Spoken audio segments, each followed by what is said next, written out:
I wanted to call up Tony Khan. I said, Tony, you're killing me, brother. You're kidding. Give me something so I can say something positive about your show.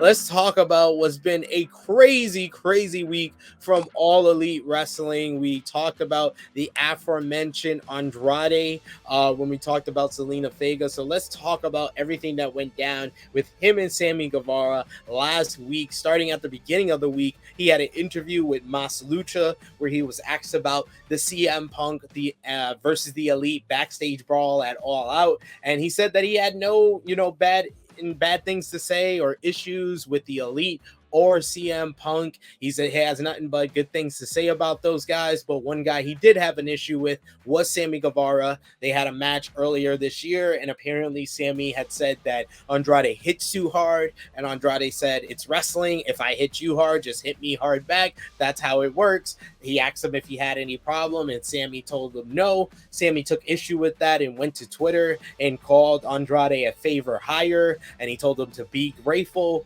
Andrade came back at him.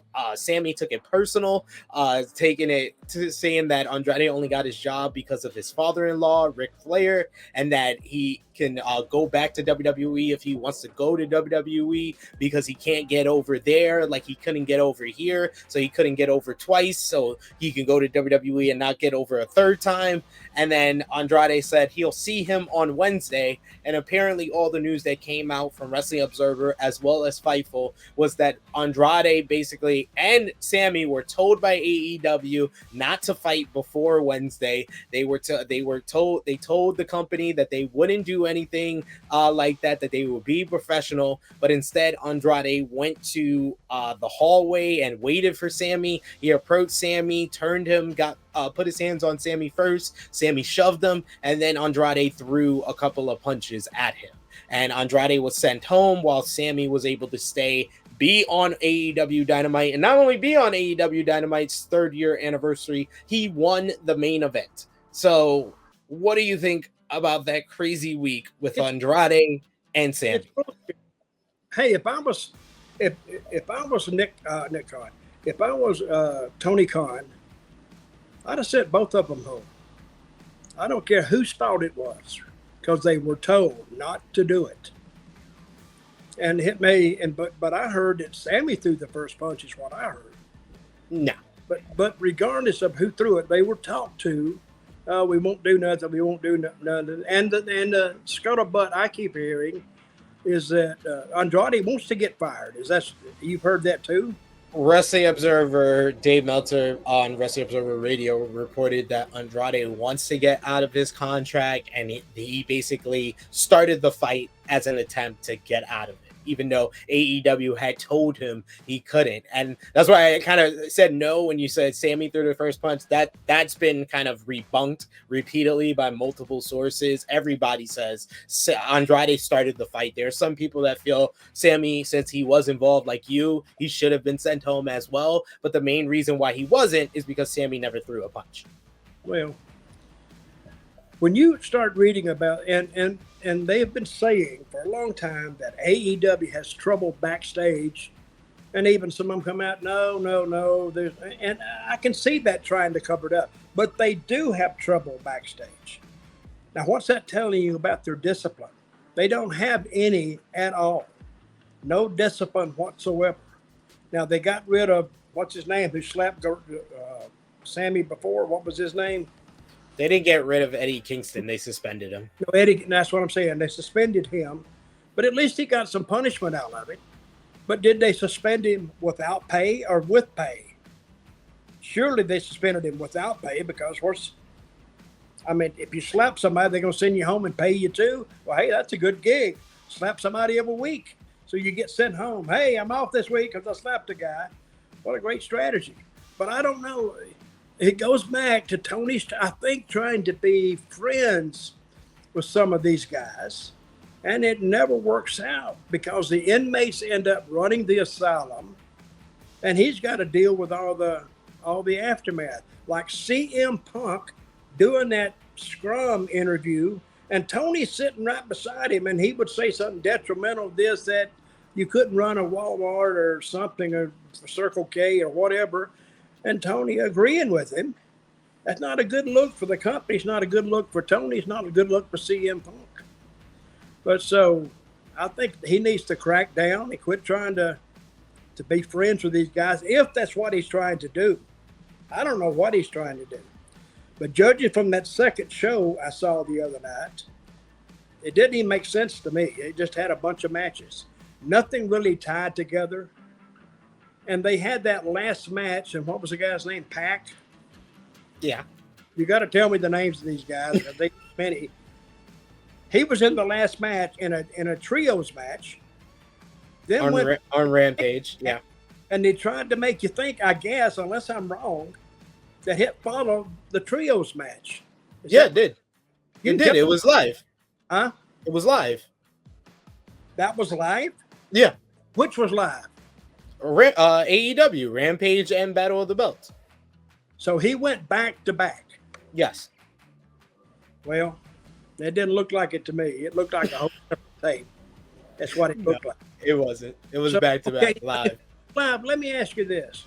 Why did they let him work a 6-man tag and then have him turn right around and work another singles match right after that? Not more than 3 minutes after that. Because he's a double champion. Didn't make sense. Well, he could be a double champion. Got to defend both belts. Give him some space. I got to defend both belts. Can't waste time. Back to back. Back to back.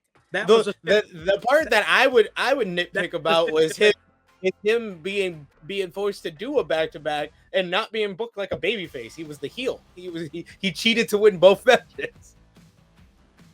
I didn't get it. But I thought that. But I did notice one thing with AEW. Some of their interviews were a lot better. They must have heard me bitching and complaining about their interviews, because they released a minute. I timed them. They were at least 90 seconds long. And now you can say something in 90 seconds. You can't say something in 40 seconds at all. If the announcer gets it in, then you say that and you wrap it up.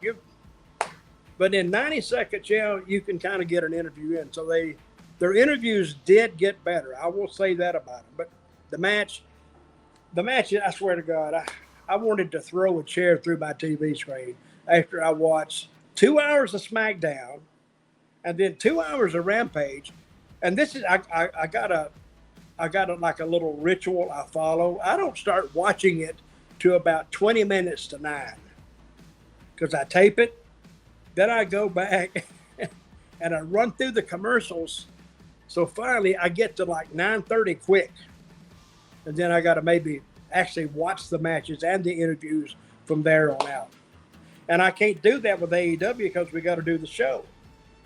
So I actually have to watch that whole show. So I wanted to put a chair through my TV screen. And I wanted to call up Tony Khan. I said, Tony, you're killing me, brother. You can give me something so I can say something positive about your show. But apparently he hasn't so far. And I used to like AEW. I liked the way they started off. But lately, I think he's got too much. Too much on his plate. To book 2 hours of a live show, that's a lot of work. We booked 2 hours when I was in TNA, and it took us like 2 days at least to figure out the ins and outs and the commercial breaks and the placement. I don't know how he finds time. He booked 4 hours this week, right, or 5? 4 hours. He booked 5 hours, 4 hours by himself. Now I used to do that in Puerto Rico, but it was on different nights. I used to do that, but I didn't. But we do our taping on a Saturday night, then we take all the matches and then we split them up. Then I had enough for a Sunday show. But then I do a little bit of out of the studio deals too, just to entertain myself. But see, old booker told me one time, when you start booking, book something that you actually enjoy yourself. And it was great advice, because now if I didn't like anything else I had to book, I'd put my favorite out there and I would play with it. Like little toys, like in a castle or something. And it would always be funny and cute. But I enjoyed it. And the people enjoyed it because it wasn't deep and it was good and stupid.